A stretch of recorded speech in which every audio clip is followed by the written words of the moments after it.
वो अमीर मुकुट राज का बिल्डिंग था। सेकंड फ्लोर पे सांवली रंग की सीधी सादी उनकी बेटी अनामिका खिड़की के पास खड़ी होकर रो रही होती है। ठीक उसी वक्त मुकुट राज वहाँ पे आते हैं। तुम क्या कर रही हो बेटा?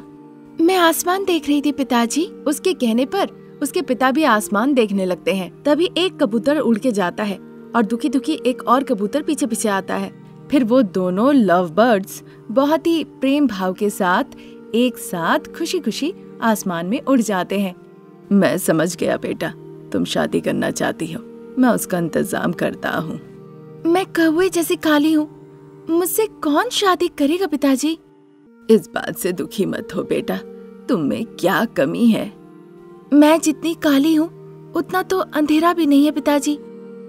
तुम पैसों वाली काला सोना हो। लोग तुमसे शादी करना चाहते हैं तुम्हारे पैसे देखकर, तुम्हारी मन की खूबसूरती को देखकर नहीं।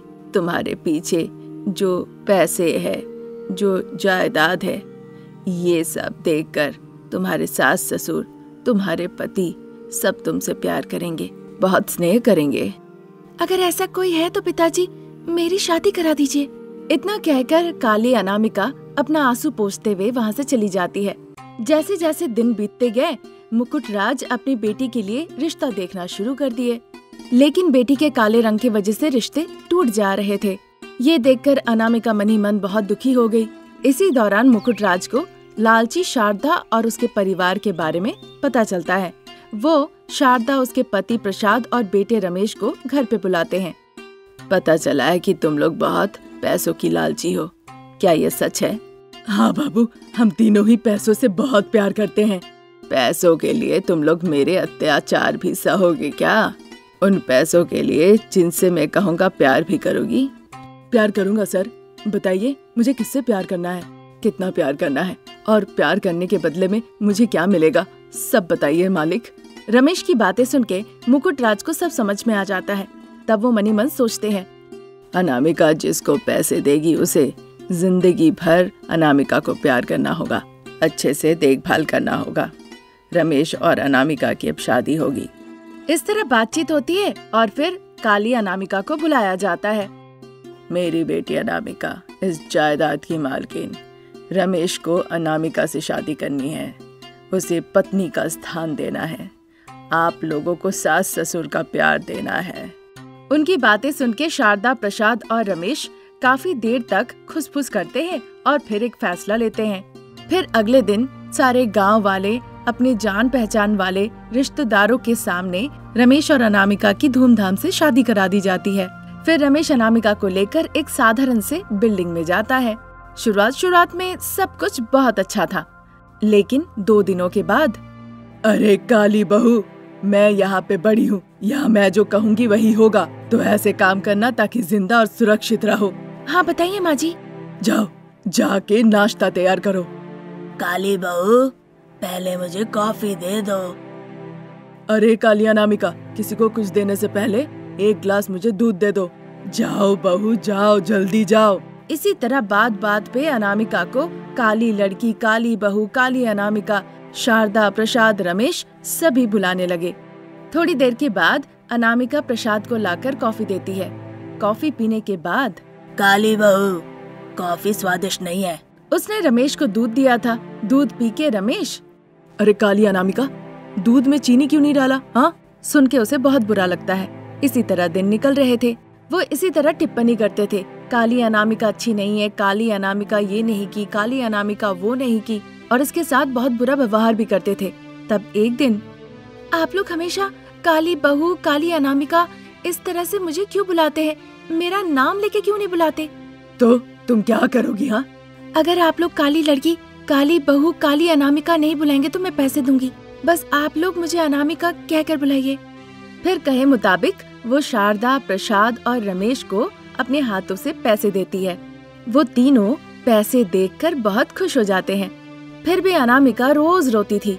जब काली रंगत वाली अनामिका उन्हें पैसे देती थी तो प्यार से अनामिका बुलाते थे, और जब नहीं दिया करती थी तो पहले जैसे काली बहू, काली अनामिका कहकर मजाक उड़ाते थे।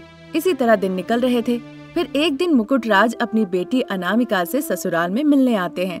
शारदा और उसके परिवार उन्हें एक चेयर पर बैठाते हैं।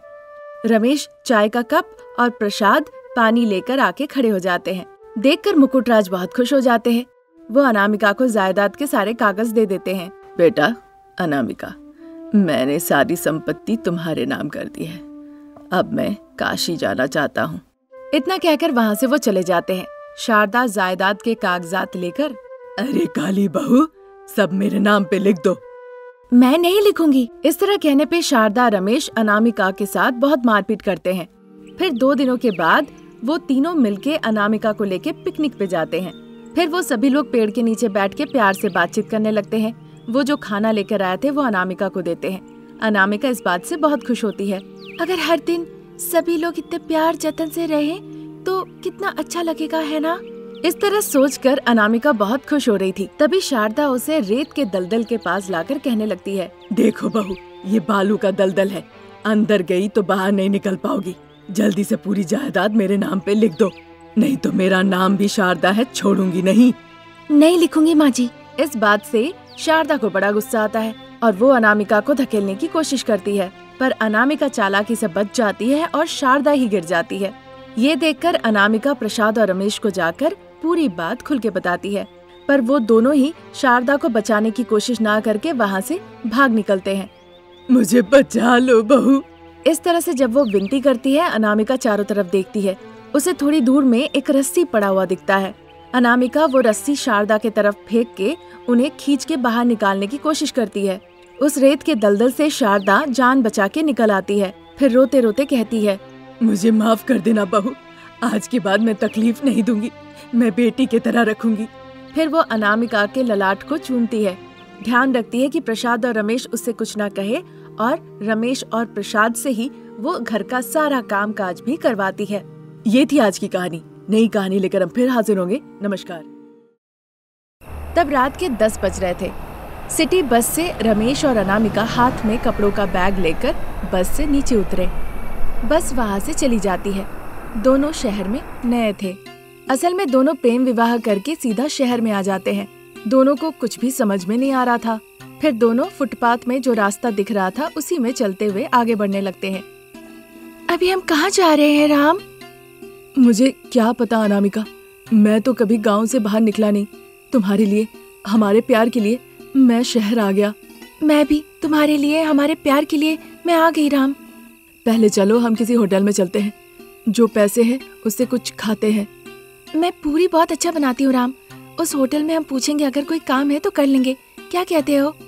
अनामिका का पूरी खाने के लिए अभी कोई नहीं होगा, फिलहाल तो तुम चलो।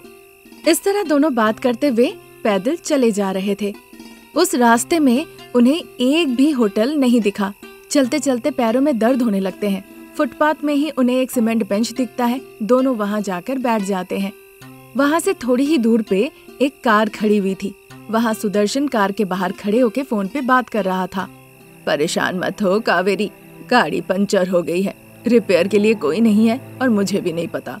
मैंने अभी भी ड्राइवर को फोन किया है, वो किसी मैकेनिक को अभी भेज रहा है। इस तरह से जब कह रहा था तभी रमेश अनामिका को साथ लेकर सुदर्शन के पास जाता है। तुम कौन हो? क्या चाहते हो? मालिक, मैं इस शहर में नया हूँ, पीने के लिए थोड़ा पानी मिल सकता है क्या? फिर सुदर्शन गाड़ी के अंदर से एक पानी का बोतल रमेश को देता है। अनामिका वो पानी पीती है। रमेश गाड़ी को देखता है। वो समझ जाता है कि कार पंचर हो गई है। सर, अगर आप मुझे मौका देंगे तो मैं टायर बदल दूंगा। बदलना जानते हो? मैं ड्राइवर हूँ सर, आप जरा साइड खड़े होइए। फिर सुदर्शन जरा साइड हटके खड़ा हो जाता है। ठीक उसी समय गांव के एक साधारण से मिट्टी के घर में सोफे पे बैठकर शारदा रो रही होती है। प्रसाद को समझ में नहीं आ रहा था कि वो कैसे उसे समझाए। अगर हमारा बेटा अपने प्यार के बारे में बताया होता तो हम खुद उन दोनों की शादी करवा देते। क्या बात कर रही हो शारदा, तुम ही तो जबरदस्ती कर रही थी अपने रिश्तेदार से शादी के लिए, इसीलिए तो प्रेम विवाह करके वो आज भाग गया। कहाँ गया? कैसा है वो? क्या खा रहा है मेरा बेटा? इस तरह कह के शारदा रो रही होती है। उसी गांव में एक दूसरे घर में अनामिका के पिताजी नारायण रहा करते थे। नारायण फांसी लेने जा ही रहे थे, तभी पद्मा आके उन्हें रोकती है। एक लौती बेटी थी, बहुत लाड़ प्यार किया था, आज वो प्रेम विवाह करके हम लोगों को भूल के छोड़ के चली गई। ठीक उसी वक्त सुदर्शन अपनी गाड़ी के पीछे सीट में जाके बैठते हैं। रमेश ड्राइवर सीट में बैठता है और अनामिका उसके बगल वाले सीट में। तुमने मुझे बहुत मदद की है, भाग के शादी की है ना तुम दोनों ने, तो आज से तुम मेरे ड्राइवर और तुम्हारी पत्नी अनामिका मेरे घर पे खाना पकाएगी। इस तरह कहते हैं। दोनों इस बात पे राजी हो जाते हैं। फिर गाड़ी वहाँ से चलने लगती है। आधे घंटे के बाद गाड़ी जाके सुदर्शन के घर के सामने रुकती है। सुदर्शन उन्हें अंदर लाके कावेरी से मिलवाते हैं। दोनों हाथ जोड़ के नमस्ते करते हैं। देखो, जो चीज चाहिए वो किचन में तुम्हें मिल जाएगा। खाने में जो पसंद है वो पका लो। वहाँ गेस्ट रूम है, वहाँ जाके सो सकते हो, और कुछ बात है तो सुबह करेंगे। बातचीत होने के बाद सुदर्शन वहाँ से चले जाते हैं। अनामिका रात में किचन में जाकर गर्मा गर्म पूरी छानती है। दोनों खाते हैं और फिर आराम से गेस्ट रूम में जाके सो जाते हैं। इसी तरह दिन निकल रहे थे। अनामिका रसोइया के तौर पे और रमेश ड्राइवर के तौर पे पूरे भरोसे के साथ उनके घर पे काम करने लगते हैं। उधर गांव में शारदा रमेश के गम में बीमार पड़ जाती है और संज्ञाग्रस्त हो जाती है। शारदा की तकलीफ बढ़ती ही जा रही थी। ये देखकर प्रसाद डॉक्टर को बुलाते हैं। देखिए प्रसाद जी, अभी ये बहुत कमजोर हो गई है, इन्हें शहर में किसी अच्छे से अस्पताल में ले जाकर दिखाइए। डॉक्टर साहब ऐसा कहकर चले जाते हैं। ठीक उसी वक्त अनामिका के माता पिता नारायण और पद्मावती आती है। फिर सभी एक दूसरे को दिलासा देते हैं और शारदा प्रसाद को गाड़ी में बैठा के शहर के लिए चले जाते हैं। एक दिन सुदर्शन और कावेरी घर पे नहीं थे। रमेश और अनामिका सो रहे थे। तभी बीच रात में उनके घर में डकैती होती है। वो सारा सोना पैसा लूट के ले जाते हैं। सूरज निकलने के बाद सुदर्शन और कावेरी को पता चलता है कि घर में चोरी हुई है। वो रमेश अनामिका को बहुत डांट फटकार लगाते हैं और फिर घर से बाहर निकाल देते हैं। फिर से रमेश और अनामिका दुखी होकर बस स्टैंड में पहुंच जाते हैं। अजी एक बात सुनिए, हम जब उनके घर पे थे हमें तनख्वाह मिलती थी, है ना? उन्हीं पैसों से क्यों ना हम पूरी का व्यापार शुरू करें? ये सुनकर रमेश जोर जोर से हंसने लगता है। फिर दोनों जाके एक कमरा भाड़े पे लेते हैं। फिर चौमाथे के पास अनामिका एक ठेला लगाकर पूरी का व्यापार करने लगती है। रमेश अनामिका को मदद करने में लग जाता है। रमेश और अनामिका दोनों मिलके पूरी भाजी का व्यापार करने लगे और साथ ही भूखे लोगों को मुफ्त में खिलाने भी लगे। एक दिन रमेश जब अस्पताल के पास गरीबों को पूरी सब्जी खिला रहा होता है, तभी वो अपने पिताजी प्रसाद को देखता है। देखते ही तुरंत रमेश अनामिका भागते हुए प्रसाद के पास जाते हैं। फिर प्रसाद अपने बेटे को देखकर, बेटा रमेश, तुम्हारी माँ। भागते हुए रमेश और अनामिका बिस्तर पे लेटी हुई शारदा के पास जाते हैं। रमेश अपने हाथों से शारदा का हाथ पकड़ता है। अपने खून के रिश्ते का स्पर्श पाते ही शारदा धीरे धीरे आंखें खोलती है। आंखों के सामने बेटा रमेश और बहू अनामिका खड़ी थी। देखकर वो बहुत खुश होती है।